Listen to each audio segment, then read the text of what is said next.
Well, hello everyone.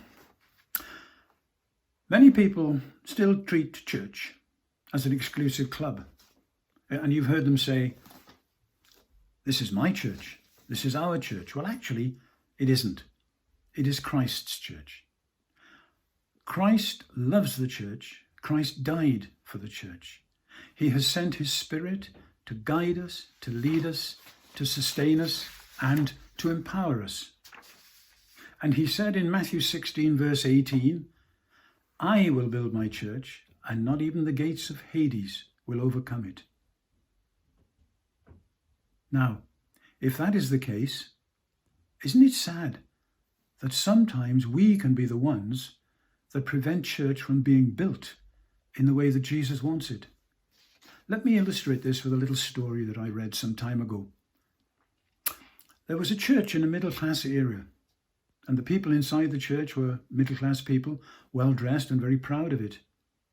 Nice church building. One Sunday morning, just before the service began, an old man walked in, and the old man was dressed scruffily. He looked really shabby. His suit was old and worn, his clothes were old and worn, his shoes were scuffed. He was carrying an old worn hat and an old worn Bible. And when he went in, nobody greeted him. Nobody spoke to him. When he tried to sit down in the seat, they shuffled away from him. The preacher saw the way that they treated this old man, and he carried on and preached his long sermon and then spent some time telling them how much money they needed to do God's work. Well, after the service, the old man, just as he was leaving, was stopped by the preacher.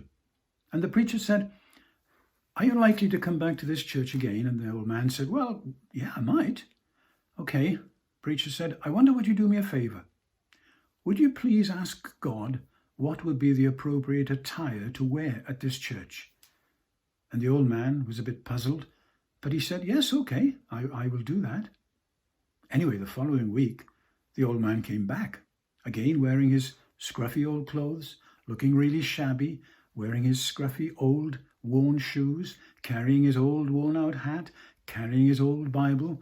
The people treated him in exactly the same way. The preacher carried on with his sermon and spent some time telling them how much money they needed to do God's work. Then at the end of the service, the preacher went to the old man and he said, when you came last week, I asked you if you would seek God and find out what it is would be the appropriate attire to wear at this church. Did you do that? Oh, yes, sir, said the old man. I did. Oh, good, said the preacher. And what did God say? Well, sir, he said, God said he had no idea what I should wear at this church because he's never been here. Wow, what an answer. Now that's a heart stopper. But you see, we can learn some lessons from that. The first lesson that we can learn is this. It is so easy to do church without God being present. See, God doesn't just want us to go through the motions, but sometimes we deceive ourselves that by going through the motions, God is present. God doesn't just want form, God wants us to worship in spirit and in truth. Look, whenever and wherever we meet together, we should be seeking the presence of God with a passion. If God is not there, there's no point in us being there. The second lesson that I would learn from that is to do with my attitudes. See, I would say I would never act like that. And most of us would say the same, and you're probably right, we wouldn't. But subconsciously, we never know how we would react in those circumstances. There are some people that we would not want around us, and we would not want to be around. But look, Jesus never ever rejected anybody as far as I know. He dealt with sinners and with tax collectors and with lepers and with women of ill repute and all sorts of people. He never turned anybody away. Well, let's be like Jesus. Let us never ever turn anybody away who is looking to be with him. You never know. It could be that we'd be entertaining angels.